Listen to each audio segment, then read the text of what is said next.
Hey guys, this is Turk. In this video, I'll be catching up finally to One Piece again. The most recent chapter came out the other day, the official one. I'm always going to be waiting for the official again. For anyone else wondering again, I'm sorry I got this on. You just use the T-shirt, but anyways, I just realized at the beginning of this month I did this too. I recorded 2 episodes, or like the first week of April. And then whatever it was later, next week I did the other 2. So I did 42, 43, then 44, 45. And now today I'm doing 46, 47. So next week I'll make sure when 48 comes out, I'm going to record it right away instead of waiting like I did with 45 and 46. No, I think I recorded 45 right after it came out, but I didn't do 46 until today when it came out last. Now anyways, the last episode was very interesting because we were getting into this stuff with the a little bit more information from the Gods Knights, where we find out about Gunko talking about something about some prophetic war that them and the other Gorosei, I'm assuming mostly, know about. And she's talking about how between her and then Summers too, they're saying that if that with this war coming, they all they know for sure is the giants. It's they kind of how'd you say it? Like kind of like if whoever side the giants are on are the ones that will as the side that will win.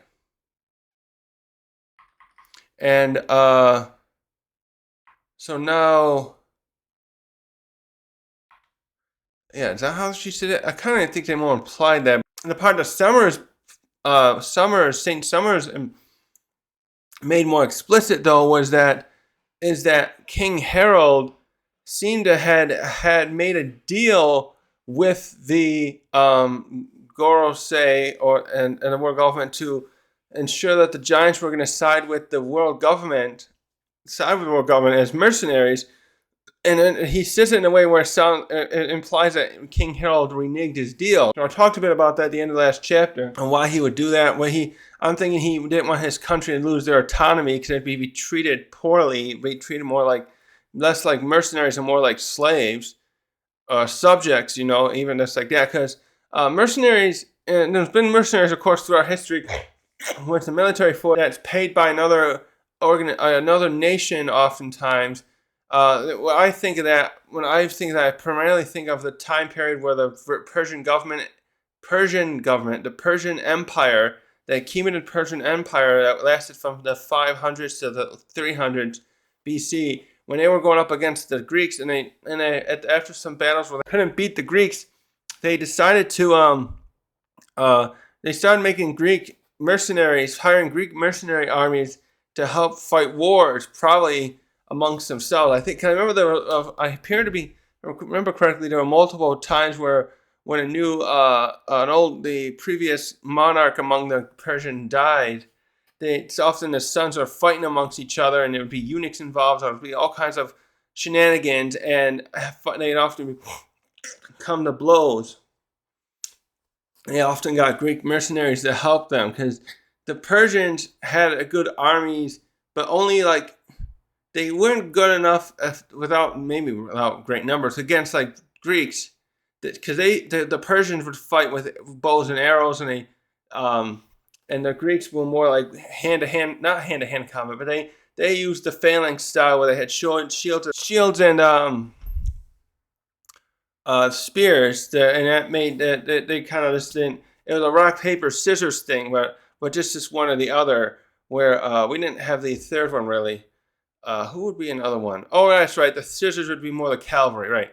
If you had a rock, paper, scissors of the stuff back then, it was heavy infantry, bows, and cavalry. And eventually the Persians and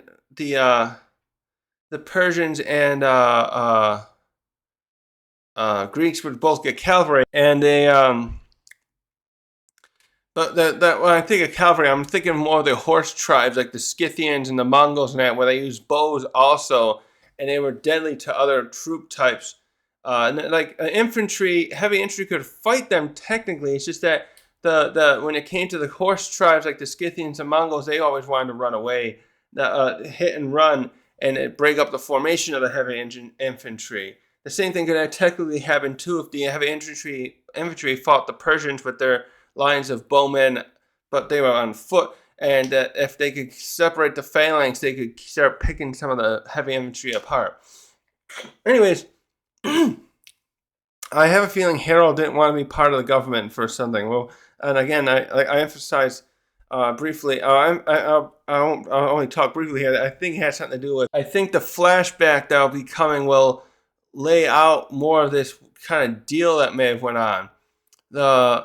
I wonder if Rox Z Zebek had anything to do with that too, because we got a tiny thing about that a few chapters ago, emphasizing something that was there, that Zebek had visited King Harold for some reason, and Loki wanted to join him, the way we saw Colin recently wants to join Shanks, and then Loki then also tried to fight Zebek and he had his ass kicked, because he was only like, for Giant's age, he was probably only like 12 years old or so at most, maybe more like 10 actually. And Zebek was in his prime and kicked his ass. So there's something, I don't know if there was something there with that. Maybe that is. Maybe that's it. Maybe Zebek made a deal with Harold, and that's when Harold didn't want to do anything with the government anymore. Meanwhile, also Killingham and Summers are doing something where they're going to probably now, I think now they're going to do something where they communicate finally to the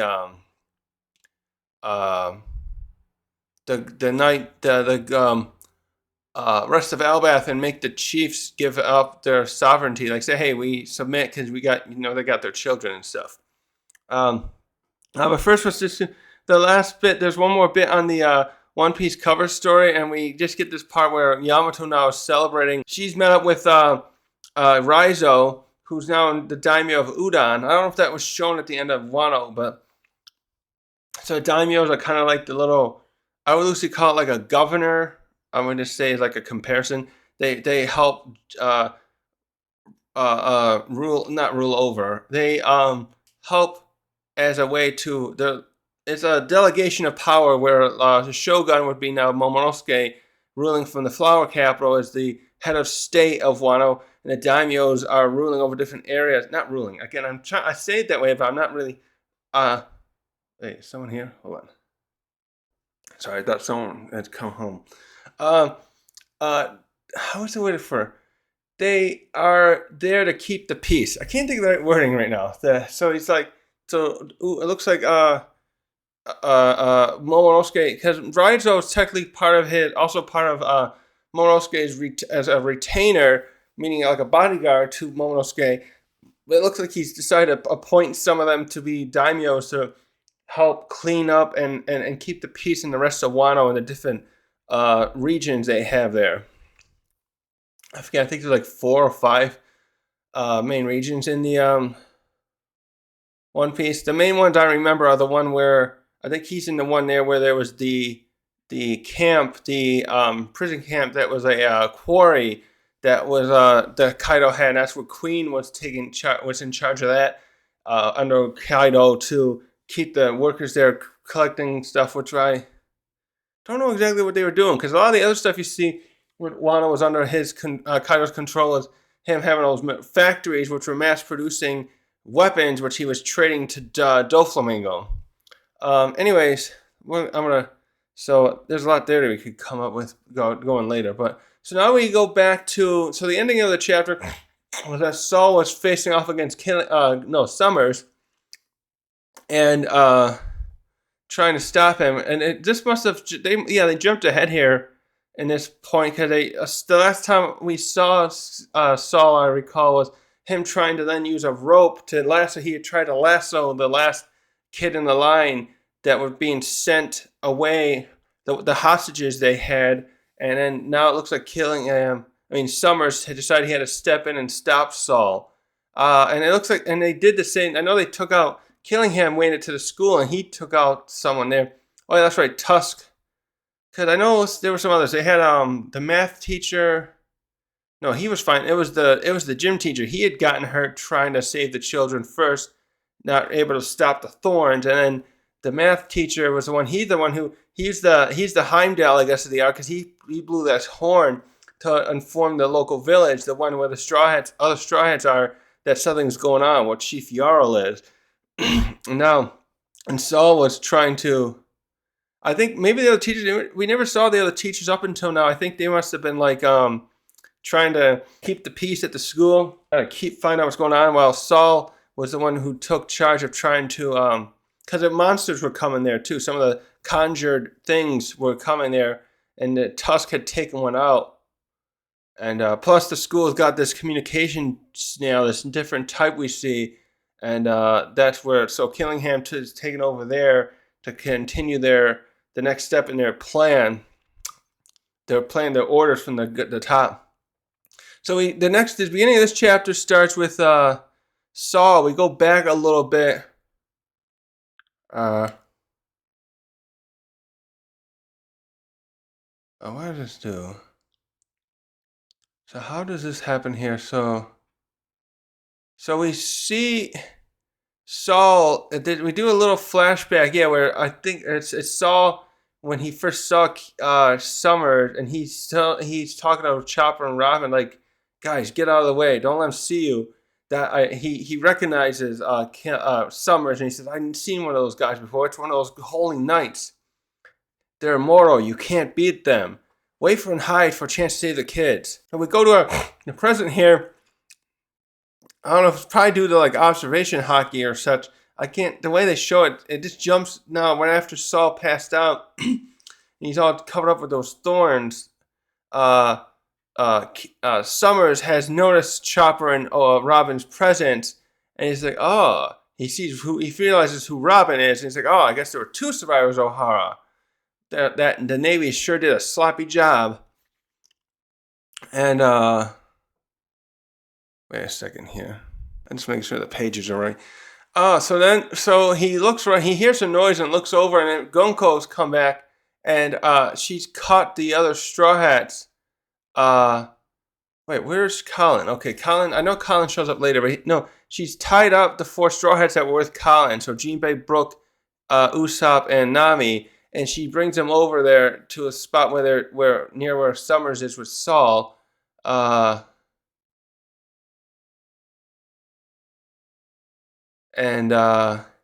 Summers says, oh, you caught them with the Straw Hat crew. Are you going to take them with us too? And Killingham hears this and says, what? Are you stupid, Summers? Don't try to make the Straw Hat. Are you two trying to make Straw Hat Luffy furious? Let's just finish the mission and get out of here. So I didn't even really think of the implications of that, but that's hilarious. That Killingham is worried about having, an emperor of the sea, a really strong pirate, pissed off by taking some of his crewmates with him. Even though it's like, okay, I could see if he was like these guys were just some vice admirals and an admiral, which admittedly those guys are really strong, but like, trying to go up against a powerful crew like Luffy and the Straw Hats, but like I'm surprised Killingham doesn't have that much confidence in themselves as God's Knights to fight Luffy.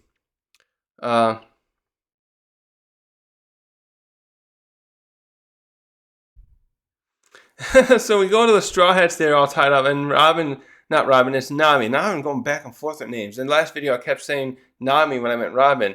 Nami's all upset, like, Saul's been tormented and Colin got kidnapped. How could we mess up like this? Oh, wait, is that really Nami saying that? She says, how could you let this happen, Jinbei? Like, wait a minute, you're not going to take come on, Nami. You have to take some responsibility once in a while. Oh, Nami. I don't...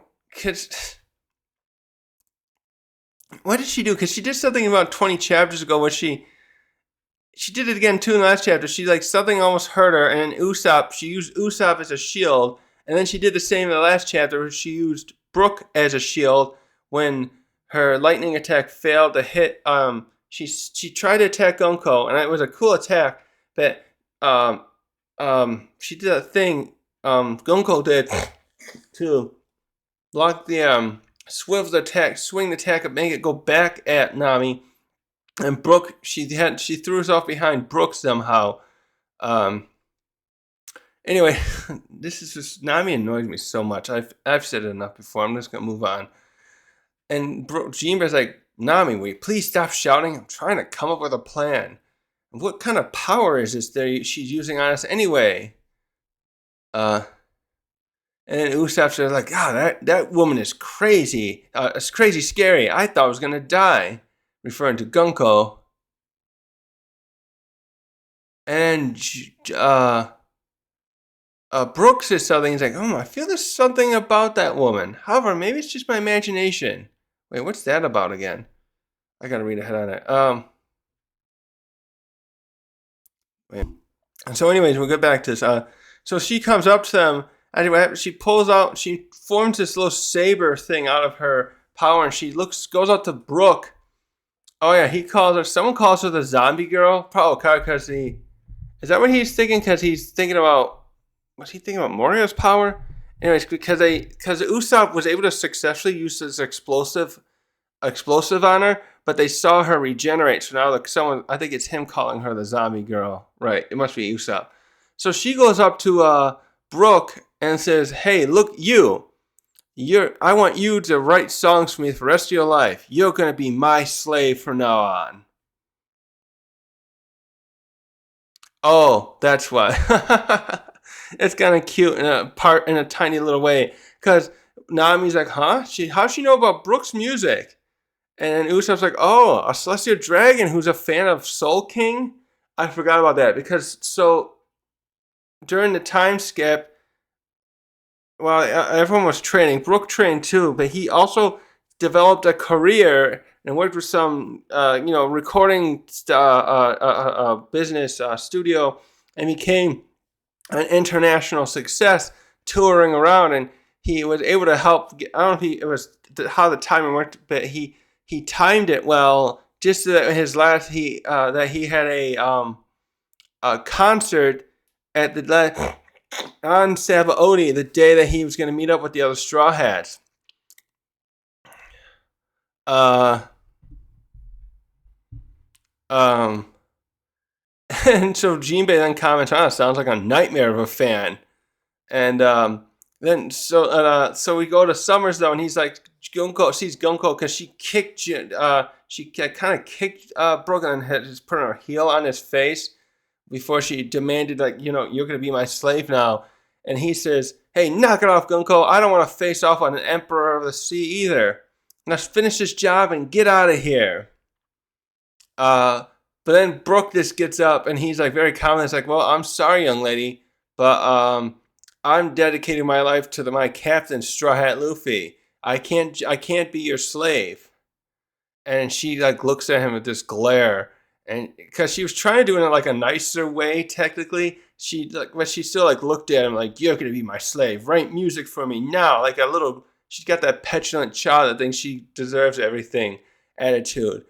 And he's like, well, I would rather die than live without honor, meaning like, being your beck and call type thing.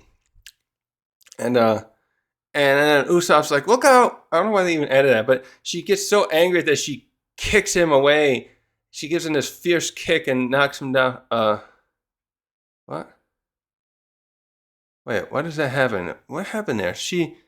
There's a scene there now where I forgot about this. She like after she does that, she like grabs her chest like something's hurting her.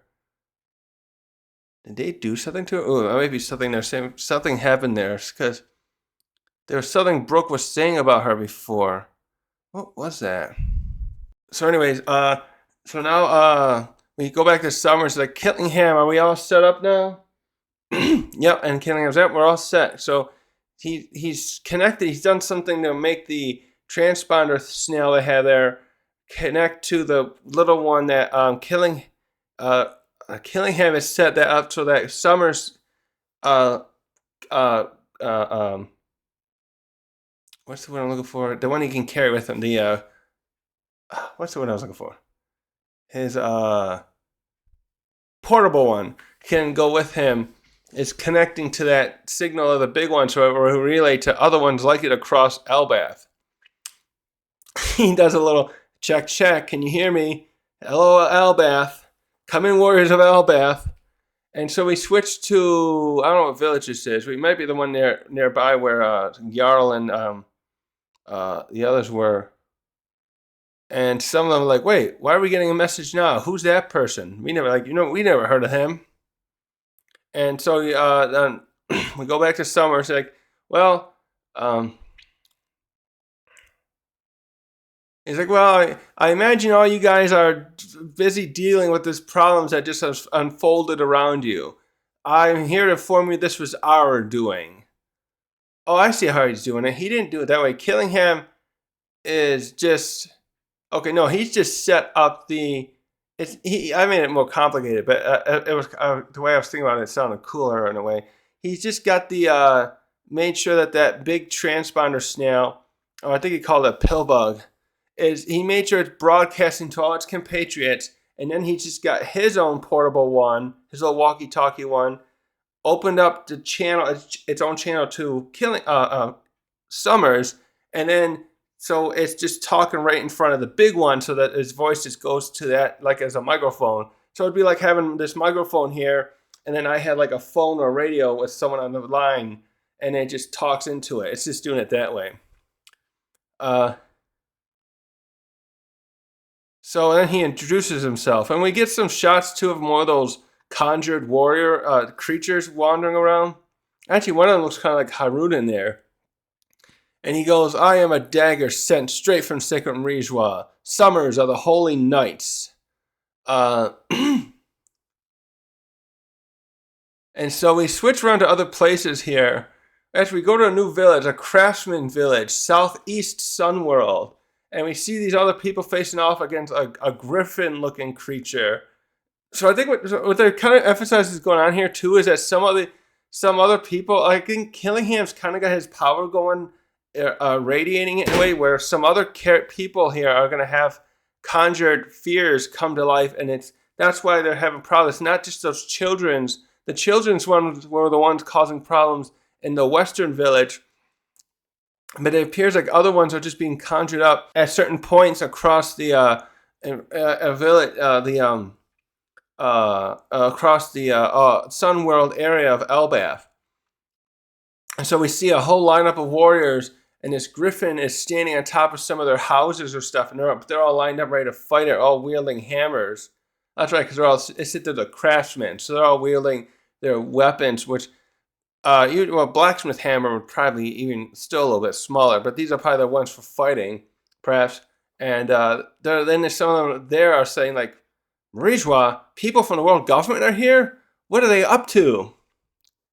And now we go back to Dorian Bragi on their ship, and one of their members is going up to him with their own transponder snails, like, Captains, there's some message coming across, and it's going all across Elbaf. And then it's Bragi's like, they revealed who they are. Let's listen in. And then we switch to a panel with the Huntsman village called Northwest Elbaf. And that's right, because they're like, what about the children? Are they safe? What is that? 1 second. Yeah, and we can see the different outfits too.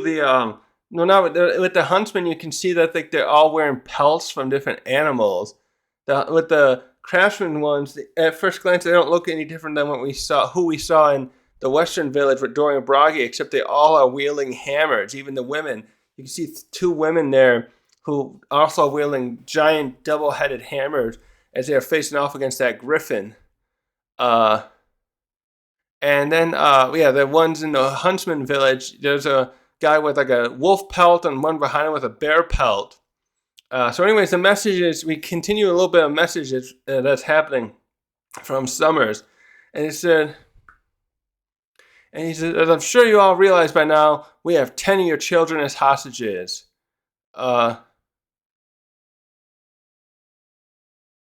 And he says, and on top of that, we defeated an orange-bearded man to a bloody mess for the crime of pursuing us in an attempt to free the children. Also, while he's doing this, Summers is standing on those vines, the thorny vines he created around Saul, and it has a head of a snake on it that he's riding right behind it now. It looks like he's kind of having it like slither away.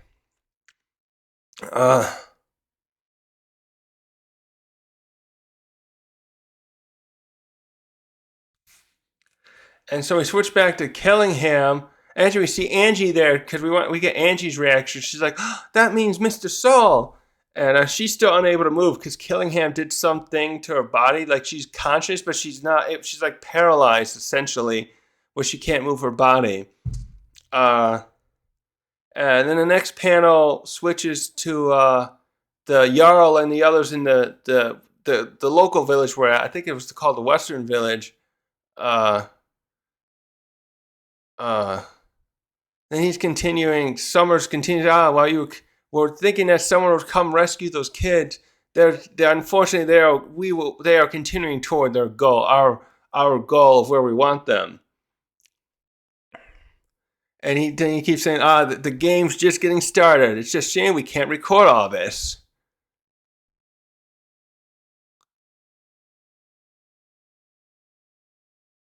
Wait, how does this happen now?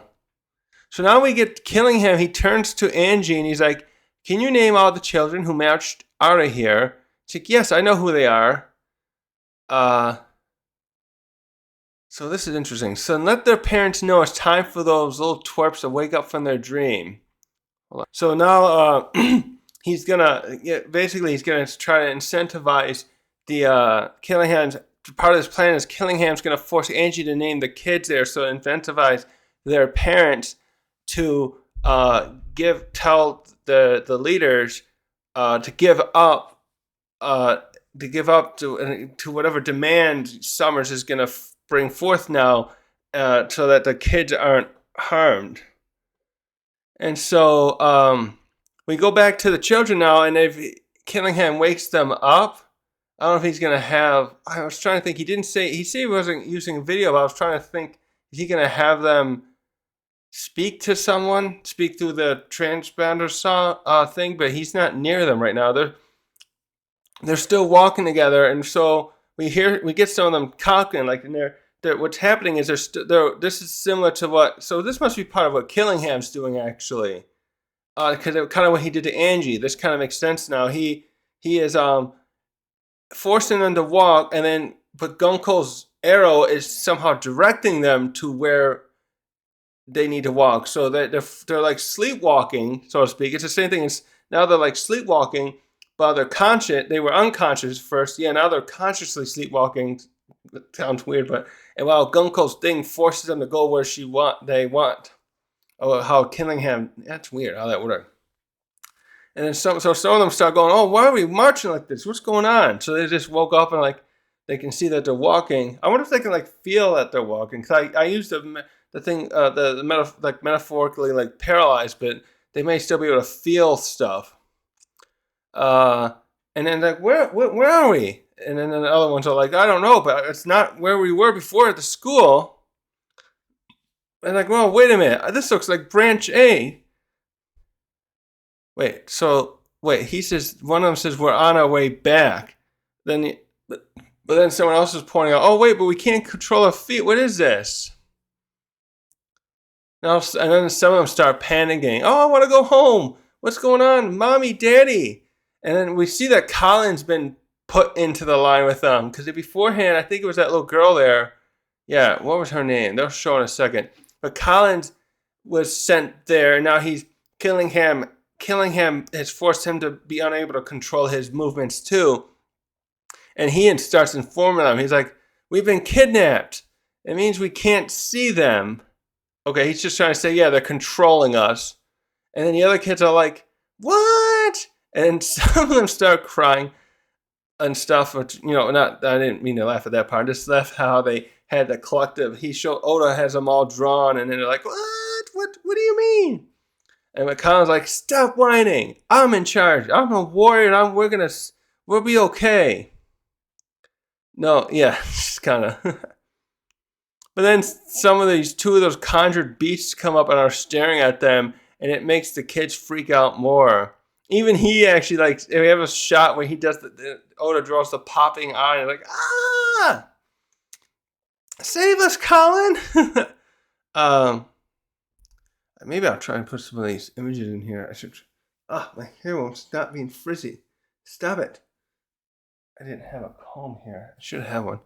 Anyways, so we switch to We switch to this scene. This is funny a bit too. Is that the Dory and Brongi's pirate group are still trying to fight these conjured things, and they're starting to get surrounded by some of them.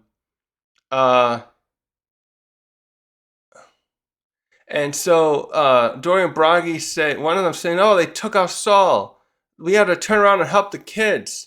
But someone else is saying, "Captains, we can't get back now. We sustained too much damage, and the oars, especially the oars, are broken." And then so we get this little thing where we kind of reveal it through a double panel, but it's like, wait, what's that new freakish beast that's coming over there? And we see another pirate member, one of the subordinates, like, it looks sort of a monster. What? Well, yeah, someone else is like, oh, it's some sort of monster. Oh, it looks like a woman. And one guy's like, it looks kind of like my wife. Watch out, she'll beat you over the head. And another one's like, wait, that one looks like my wife also. And like, wait, didn't Angie say that these are the monsters that we fought before from the children's worst fear?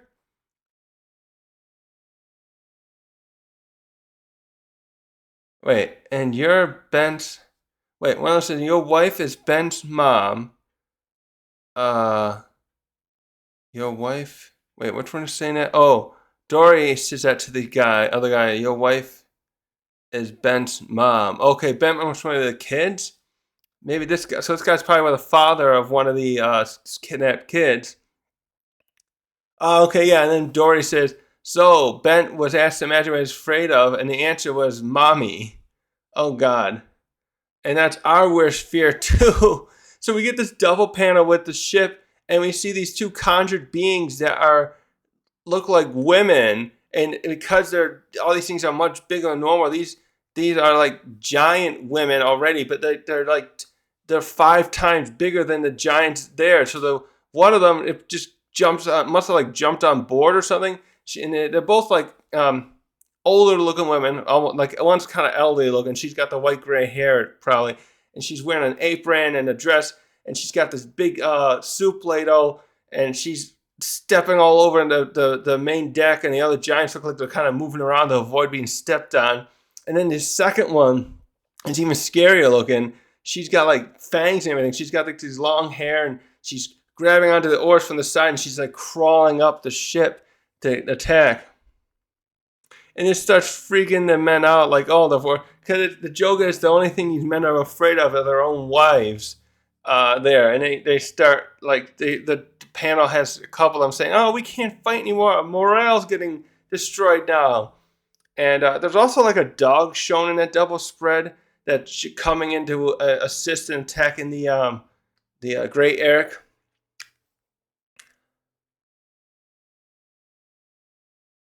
And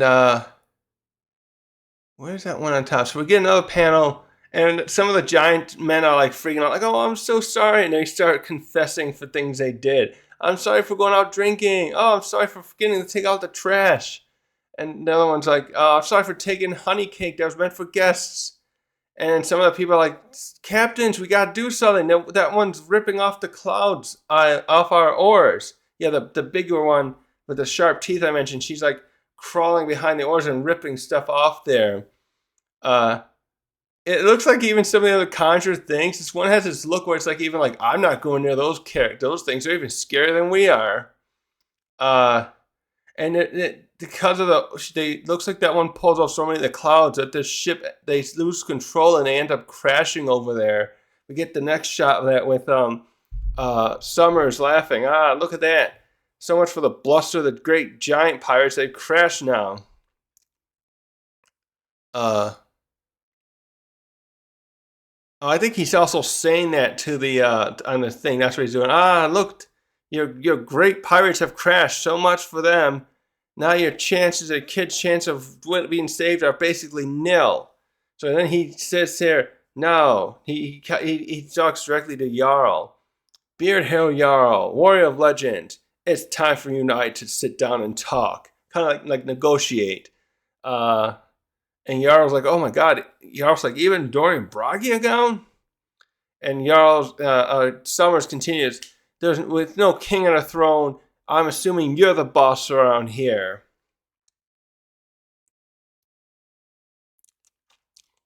I mean, we switch briefly now back to where we got Ripley, Frankie, uh, uh, Lilith, and Bonnie. And Ripley's like, oh, the giant pirates are down. Their ship is down. We have to get.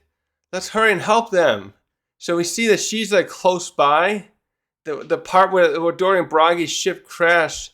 It looks like Ripley happened to be nearby, and we see her heading up. We can see the mast of the ship, or the head part with the skull, and so she's getting over there to try and assist and make sure they're okay. And while we get that, we that's all. I think we'll see her in this. No, we see her again in a minute. We go back to Summers, and he's like, our goal here is quite simple. So now he's talking directly to Jarl again. To make you giants our slaves in battle. The next step is to find out how effective these kids will be as hostages. Is he saying it to them, or is that to himself? So in this next panel, we get a map. I like they show where everything is here, and we're on that branch 8. We can see the part of the sun world below, and we see where everyone else is. Well, besides we know we got Luffy and the others down below. So we see, where the branch 8 connects to the tree to Yggdrasil. That's where the school and library we can see is. So we don't know. Yeah, we don't see the village though. No, wait, the village is at the end. Wait, then where do they send the kids? Oh. Because I thought the kids were heading down a separate branch from where the village is. But the village is at the end of this branch. Okay. Because we can see the castle. Yes, the western village where Jarl are. And then north of that, in the middle of the branch is where we see where the great Eric went down. And where Frankie and Ripley and the others are. And near the closest school is where Gunko and Summers are there with the Straw Hats and Saul, and we see the kids are not far from them. Let's see, that's a nice little map. So they make Angie here. They have Angie say the name of these kids, and we see first up Yelva. I remember her from before, and each time they show this that happens, Oda's showing which one is which. So then we see she's one of the ones panicking, and we switch back to Jarl, and like, what? Not Yelva. She's my granddaughter's granddaughter. So wait, that's a great. So she's related to the chief. Wait, one granddaughter, great. So he's the great grandfather of her, something like that. And then we go up next, Scaldi. So each of these names are being spoken by Angie. And this one of the guys, he's the one with he's got like the blonde hair and a long blonder hair, probably blonde, and I'm assuming it could probably be any color and he's got a horned hat, and he's trying to think about how to escape. He's like, is there anything we can do to get ourselves out of this? And then we go to one named Olaf, and he's got like a beefy looking face and really short hair. And he's panicking too, and he keeps thinking, oh, this must be a dream. This must be a dream. And now we go to, that one is family. That's, what's his name? That's one of the two from Ennie's lobby. The blonde guy, and he's like, that's my grandson, Captain. And we see him and Brock, he's talking to Broggy, and they're picking themselves up. Where were those two? Shoot. That looks like I think that's Oimyo, right? Or it might be someone else there. It looks like that's Oimyo, the one of the two in Kashi, who were the two that were tricked into being guards, serving time as guards at Ennie's lobby on the condition that the government would free Dorian Bragi, which they didn't have at all. And then we switched to another one named Karen, spelled with an I. And she just is like, how could this happen to me? I have such bad luck. And she's got a unique look too. She's got really long hair. She's wearing headphones. Yeah. And then we switched one named Meg, and he's like a big looking guy too. And he's like, I'm supposed to be the strongest, but I still can't. He's like probably trying to wiggle out, make himself move. and he can't. He's got this long hair and these little goggles or something. And then we get one called Ranja, and she's like the littlest looking one, and she's like this gaping tooth girl, and but she's like the only one who's like still kind of perky, and like she's like not as worried. And she's like, "Don't worry, guys, it'll work out." And then we go back to the. Are these some of the other giants? We go back to some other giants somewhere. I don't know if these are more on the Great Eric or in another village. And we see some other parents there of one of them going, Why did it have to be my child? What are they doing? What did we do to deserve this? And all that kind of jazz. And then we get one more page. Wait, is that the right page? Yeah. Then we get another one named Bent, and he's this one with this like a little what do you call that hair above his head? What do they call that kind of hair? It's like they get with what's that called? It looks kind of like a pompadour. That's what I was looking for. He's got no hair in his side, and he's kind of got this pompadour, so almost like what my hair would look like if I combed it up. And he's just freaking out too. He's like, "Mommy's gonna be so mad at me for this." And then we go to another girl. Oh, and this is another girl. Oh, that's right. She's one with actual horns, like the Oni horns. And she's like, she just kind of gets mad at him, like, "Oh, at least you have parents." So this one, she's obviously an orphan. So she's got the tough attitude going on. I like her though. And then the last one is called Bjorn, and this guy's kind of the cowardly looking one. He just goes, "Can't I at least be saved? Maybe I can make this out of here." So it's kind of implying that he doesn't really care if the others die. He just wants to get out alive. So now Summer, we goes back to Summers, and he's talking kind of like an announcer, like, yes, that's 9, but just now joining them, hoping to save his friends. A little warrior named Colin joined the group. And there's the 10. And so then we switch back to Ripley, Frankie, and there were some of the members of the giant, recovering the members from the crash, Eric. And we see her there with Scopper, actually. That's right, Scopper was on the ship, wasn't he? Wait, did we see Scopper? Yeah, he was on the ship and he let it crash. I don't think we saw him in that panel, did we? I'll have to go back and look at that later. But now he's there with him and Ripley are together. And Scopper's like, "Oh, Ripley, did you hear that? Our son's shown such great bravery." And she's like, "Don't, now it's not the time for that." And now he's like, "Okay," we go back to Summer's voice over, and he's like, "All right, now here are our demands, and heed them closely, Elbaf."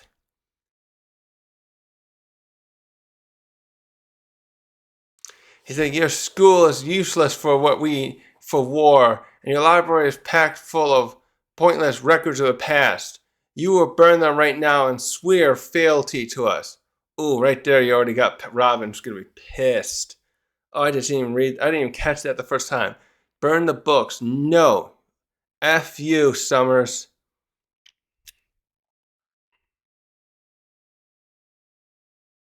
And we go to the kids I don't know if the kids can hear that's going on, but you see that they're starting to panic more here, or the ones that mainly are panicking.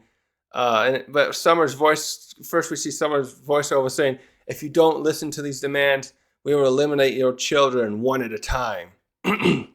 And we keep seeing the other ones going, "Help us! Someone do something!" from the kids. And we go back. Then we go back to Ripley and Scopper and Dory Broggy, and like, what? What are they talking about? What are these crazy demands? And when we see one of the who's that first story, like Dory's like, "Hey, we know where the kids are. Let's go get them." And then Broggy's just like, "These bastards! Let's go smash them right now." And now Summers directs his voice to saying, "You have to make the call now, Chief Ural." And he's like, "Me?" Like he doesn't want to. I think what that's implying there, he doesn't want to make this choice for the parents. Like I can't do this because now he's stuck between a rock and a hard place. Let these children die or destroy the school and the library there. Not a good position to be in. I don't envy him one bit. And when we switch to Angie briefly, and she's pleading to Killingham, "Don't do this. It's too cruel. Why are you doing this?" And Killingham just kind of looks at her. He just has this look like, "Well, I kind of feel sorry for him, but I kind of don't care. So this is my job."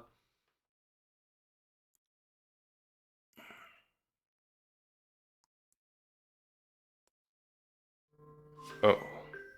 Where was I? I was having a call. So we go back to, we keep having Summers talk. Uh, while we're doing that, uh, we get Angie panicking. We see those Angie panicking as she's thinking about hearing what Summers' demands are. And actually, this part is interesting too because they must have done some snooping around with the library. Well, Summers continues like, "Oh, the school is a symbol of Elbaf's current state of peace, and that library is full of Elbaf's both ancient history and the knowledge that it was saved from the old O'Hara scholars. It's a fortune that belongs to more than just Elbaf." Wait, no. Oh, no, no. Uh, no, that's Angie saying that. Oh, okay. Angie's saying that, like she's pleading. That's what it is. No, she's. Oh, okay. I'm gonna just edit that out. So no, Angie. We see Angie speaking, and she's like, "Well, you can't do that. This school is the symbol of Elbaf's current state of peace, and the library is full of Elbaf's ancient history, and it even contains wealth of knowledge saved from O'Hara scholars and the sacrifice they made. It's a fortune that belongs to more than just Elbaf." And so Summers is like listening, hearing that yelling on there. And he's like, "What? Who is that?" And is that him singing? I think that's him singing. I thought it was Killingham at first saying, like, "Oh, just calm down, lady."